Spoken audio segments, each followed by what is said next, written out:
We're off to see the wizard, the wonderful Wizard of Oz. Hey, what's good, people, man? Platinum Bearded Dread in my house, man. Question, man.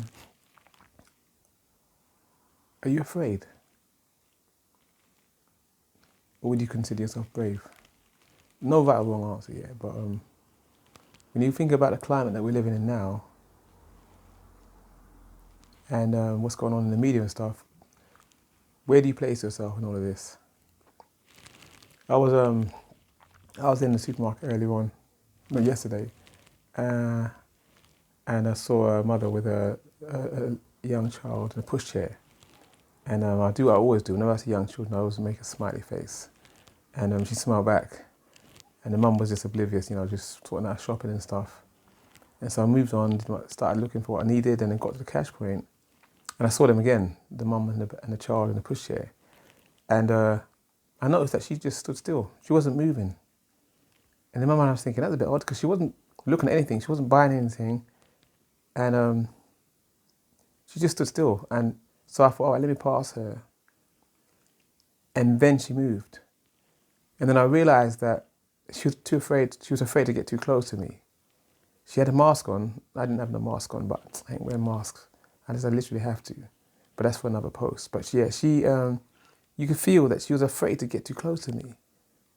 And the child is completely oblivious to what's going on. And in my mind, I thought, look at that. What has the world come to where we've become afraid of each other? Human beings, forget in the same country or in the same town, in the same shop, afraid of each other, human beings. Why? Based on mass propaganda that for the most part is a lie, but yet we don't even question it. We just take it as it is. And we can't really see what kind of world this is creating for us, and particularly our children. A world full of fear. Constantly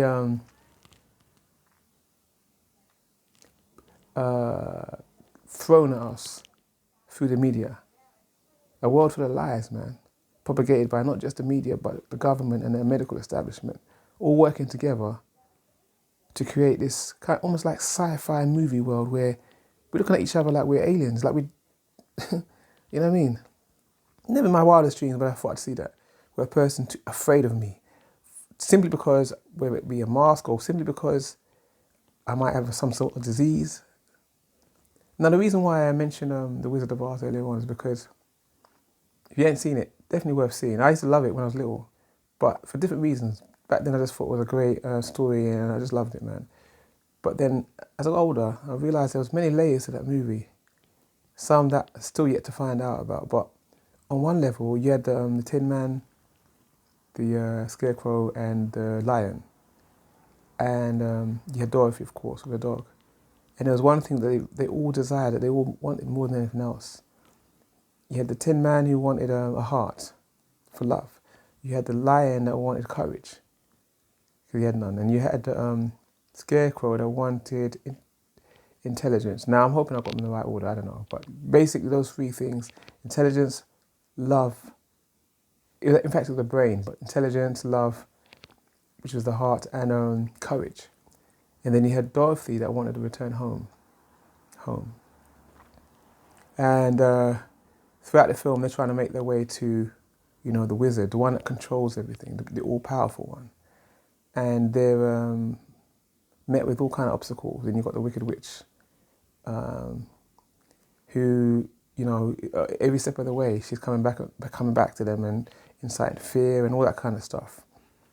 All designed to stop them from getting to their destination, which is the wizard. All along, they're following this yellow brick road. Yellow is the light towards this destination. And when they finally get to the destination, they're met with this big screen of a imposing face and a big, deep, bellowing voice, and they're all shaking in their boots, literally, man. And they're told to get out, basically. And then what happens is that, this is just me putting my own way. They end up coming back. And the dog Tito, I think the name's Tito, Dorothy's dog, the most insignificant of all of them, finds it in himself to draw back the curtain, And what do we see? There's no longer this big imposing face and voice, but this frail little man that you can just kick, you know what I mean? Just give a side kick to, controlling everything. And all this time they've been afraid of this image that they've been met with, but all the time, all along, it's been controlled by this little frail little thing of a man. And at the end of it all, you know, they get the things that they desire through the good angel, the good witch, the good angel, whatever you want to call her. And she tells them that they've always had it. And he tells them that also, the wizard, once he comes off his high horse, he tells them that. So now if you just break it all up, it's interesting because now more than ever, with this whole hysteria of fear, particularly with this whole COVID thing going on, we really do need intelligence, a brain. And I don't mean academic, university, PhD kind of intelligence, no, man. I'm talking about, you know, that kind of mind where a critical thinker, where you just don't take everything on face value, you ask questions. That's the kind of mind that's needed right now. We also need courage, because everywhere you look there's fear. And we're going to need courage to stand up and be even if it means being one of the few, to stand on principle and, you know what I mean? Even if it means that you lose people along the way, your family even, as well as your friends. And ultimately we're also going to need love, because love is the most powerful force in the universe. Everything created out of love. And for us to get to the point, we need to get to the point where we say to ourselves, if I see a next man in pain, next woman in pain, that's me in pain, because we all have the same fears. So therefore, I need to fight for them just as I'd expect them to fight for me. And I don't mean a kind of fluffy love. No, I'm just not even the kind of love where you have to love everybody. Nah, man, because we're human beings. But I'm talking about where at the very root of it all, we're not gonna survive on this planet unless we see it as though you affect that one, it means you're affecting me. Times have changed now, because there was a time where, you know, it was only black people for the most part, and brown people, and Jewish people to a degree, who were going through suffering on a daily basis, oppression. But it didn't really affect the masses of white people. Let's make it plain, man. But now we're in a situation whereby it affects all of us. So now really we have to look at it as a humanity thing rather than a certain race that's been oppressed. It's all of us. And none of us will make it if we take that same view that we've had before, which is that, well, it don't really affect me, so, you know what I mean? But now they're selling this whole plan that's going to affect all of us. And unless we're going to make a stand together, what's going to happen with the future of the planet where we're afraid of each other as humans? Once upon a time, you'd be afraid of a snake, man, you know what I mean? Or even a mouse. But to be afraid of a human that's not even threatening you, but you've been told that they're a threat to you. Is that really the kind of world that we really want? Because ultimately, that's where we're heading to, man. Yeah, man, that's where we're heading to. And then the worst part of it is that, just like in the movie, The Wizard of Oz,